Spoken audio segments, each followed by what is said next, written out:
Hello student, welcome to my YouTube channel. आज हम पढ़ने वाले हैं क्लास 12th की ज्योग्राफी का दूसरा चैप्टर, विश्व जनसंख्या वितरण घनत्व और वृद्धि। जनसंख्या घनत्व की परिभाषा। जनसंख्या घनत्व क्या होता है ये देख लेते हैं। प्रत्येक वर्ग किलोमीटर में रहने वाले लोगों की संख्या को जनसंख्या घनत्व कहते हैं। यानी कि 1 किलोमीटर तक जितने लोग रहते हैं 1 किलोमीटर के दायरे में, उसको ही जनसंख्या घनत्व कहते हैं। अब इसका सूत्र है जनसंख्या बटा क्षेत्रफल। अगला टॉपिक है सघन आबादी किसे कहते हैं। विश्व में सघन आबादी क्षेत्र उन क्षेत्रों को कहा जाता है जहाँ की आबादी 200 व्यक्ति प्रति वर्ग किलोमीटर से अधिक हो। यानी कि जहाँ पर 200 1 किलोमीटर में 200 लोगों से ज़्यादा रहते हैं वो हो जाता है हमारा सघन आबादी वाले क्षेत्र। ये वाला हो गया। अब इसका उदाहरण है यूरोप का उत्तर पश्चिम भाग, अमेरिका का उत्तरी भाग। अब जनसंख्या वृद्धि विश्व में जनसंख्या वृद्धि क्या होता है। किसी भी क्षेत्र में एक विशेष समय अवधि के दौरान जनसंख्या में हुए परिवर्तन को जनसंख्या वृद्धि कहते हैं। यानी कि एक समय के अंदर, यानी कि 1 साल या 2 साल, जनसंख्या 2 साल में जितनी बढ़ रही है वो जनसंख्या वृद्धि कहलाएगी। अब ये परिवर्तन धनात्मक और ऋणात्मक दोनों हो सकते हैं। यानी कि जनसंख्या घट भी सकती है और बढ़ भी सकती है। जनसंख्या में परिवर्तन में होने वाले घटक क्या है जनसंख्या जिससे परिवर्तन होती है। पहला है जन्म दर, दूसरा मृत्यु दर, तीसरा प्रवास। अब इसका फैक्ट है, फैक्ट इसमें देख लीजिए क्या है। सबसे अधिक जनसंख्या वृद्धि दर वाला देश लाइबेरिया। जो विश्व में सबसे अधिक जनसंख्या दर, यानी जहाँ पर जनसंख्या सबसे तेजी से बढ़ रही है वो है लाइबेरिया। सबसे कम जनसंख्या वृद्धि दर वाला देश है लेटविया। यानी कि लेटविया की जनसंख्या सबसे कम तेजी से बढ़ रही है। किस महाद्वीप की जनसंख्या सबसे अधिक जन्म दर वृद्धि दर सबसे अधिक किस महाद्वीप में है, तो वो है अफ्रीका। अब अगला टॉपिक आ गया हमारा इंपॉर्टेंट टॉपिक है प्रवास। मनुष्य का एक स्थान से दूसरे स्थान पर चले जाना प्रवास कहलाता है। यानी कि जैसे कि कोई दिल्ली से मुंबई गया घर छोड़कर, वहाँ काम की तलाश में, रहने के लिए, नौकरी की तलाश में, सब प्रवास में आएगा। उद्गम स्थान जहाँ से लोग चलते हैं, गंतव्य स्थान तो जहाँ पर लोग जाते हैं। प्रवास स्थायी अस्थायी मौसमी हो सकता है। प्रवास के जो घटक हैं ये है गाँव से गाँव, गाँव से नगर, नगर से नगर, नगर से गाँव। अब ये समझ लीजिए आप, जैसे कि एक गाँव में जहाँ पर धान की खेती होती है, अब दूसरे गाँव जाना है हमने, जहाँ हमने खेती तो करनी है वहाँ पर टमाटर की, आलू की, तो खेती दूसरे गांव में हो रही है, हम दूसरे गांव पहुंच गए, तो पहला हो गया। दूसरा गांव से नगर, अब लोग रोजगार की तलाश में गांव से शहर चले जाते हैं, दूसरा हो गया। नगर से नगर, अब एक शहर में है, एक शहर में आयरन फैक्ट्री है, तो दूसरे शहर में हमने फैक्ट्री लगानी कपड़ा की, तो ये आगे नगर से नगर। अब दूसरा नगर से गाँव, अब कुछ लोग शहर छोड़कर गाँव में आ जाते हैं जहाँ पर उनकी ज़मीनें होती हैं, हम ज़मीनों में अब खेती करते हैं, ये आगे इसमें नगर से गाँव। अब प्रवास के कारण, तो प्रवास किस कारण से होता है, तो इसका कारण है प्रतिकर्षक कारक और आकर्षक कारक। प्रतिकर्षक कारक होते हैं जो लोग मजबूरी में छोड़ते हैं घर अपने, और आकर्षक होते हैं जिनसे हम लोग खुद प्रभावित होकर जाते हैं। अब प्रतिकर्षक कारक क्या है, बेरोजगारी, रहन सहन, निम्न दशा, राजनीतिक उपद्रव, जहाँ पर राजनीतिक दंगे ज़्यादा होते हैं वहाँ से लोग घर छोड़कर कहीं और चले जाते हैं। प्रतिकूल जलवायु और महामारियाँ, अशांति, लड़ाई झगड़ा, यानी जहाँ पर लड़ाई झगड़ा ज़्यादा होता है वहाँ से लोग अपना घर छोड़कर चले जाते हैं। अब लोग रहना कहाँ पर ज़्यादा पसंद करते हैं, ये आता है आकर्षक कारक में, आकर्षक कारक। अब इसमें काम के बेहतर अवसर होते हैं, तो दूसरा रहन सहन की अच्छी दशा होती है, शांति सुरक्षा बनी रहती है, अनुकूल जलवायु होती है, जलवायु बिल्कुल सही होती है जिस तरह लोगों को चाहिए। अब जनसंख्या वितरण को प्रभावित करने वाले कारक, यानी कि जनसंख्या जगह जगह फैली हुई, देश में कहीं ज़्यादा कहीं कम, क्या वजह है जिनकी वजह से जनसंख्या फैली हुई जगह पर। पहला है भौगोलिक कारक, प्राकृतिक, जल की उपलब्धता, जल ही जीवन है, लोग ऐसी जगह पर बसना पसंद करते हैं जहां आसानी से जल उपलब्ध हो जाए, क्योंकि जल कृषि, पीने, औद्योगिक आदि जगह उपयोग होता है। यानी कि जहाँ पर पानी अच्छा होगा वहाँ पर लोग ज़्यादा रहेंगे। भू आकृति, अब ज़मीन का आकार देख लेते हैं कैसा आकार होता है।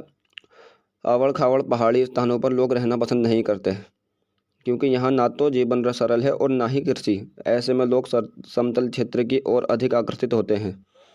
मृदा यानी मिट्टी, यानी कहाँ की मिट्टी कैसी होती है, लोग हमेशा ऐसे स्थान पर रहना पसंद करते हैं जहाँ की मिट्टी उपजाऊ हो। यानी कि राजस्थान है, राजस्थान में हम लोग आलू नहीं बो सकते, अब हमने आलू की फसल करनी है तो कहाँ पर रहना है, हमने यूपी में।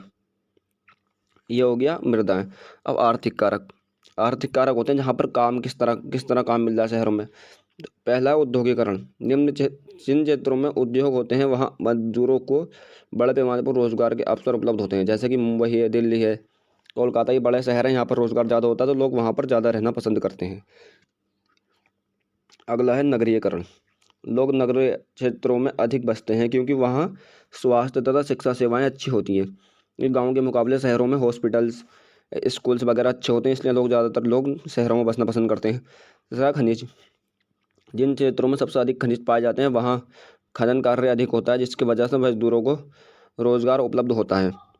यानी कि खनिज जहाँ पर खनन कार्य हो रहा है, यानी कि कोयला निकल रहा है कहीं पर कोलकाता, वहाँ पर तो लोग क्यों बसते हैं जाकर, कि कोयला निकल रहा, खनन का काम हो रहा, तो लोगों को रोजगार आसानी से मिल जाता है। अब अगला, ये मोस्ट इम्पोर्टेंट है, जननांग के संक्रमण सिद्धांत। जननांग के संक्रमण सिद्धांत का उपयोग किसी क्षेत्र की जनसंख्या के अंतर्गत बढ़ने तथा भविष्य की जनसंख्या के अनुमान के लिए किया जा सकता है।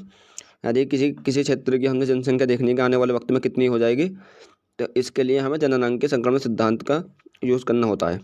इसमें 3 अवस्थाएं और तीनों की तीनों बहुत ज़्यादा इंपॉर्टेंट है।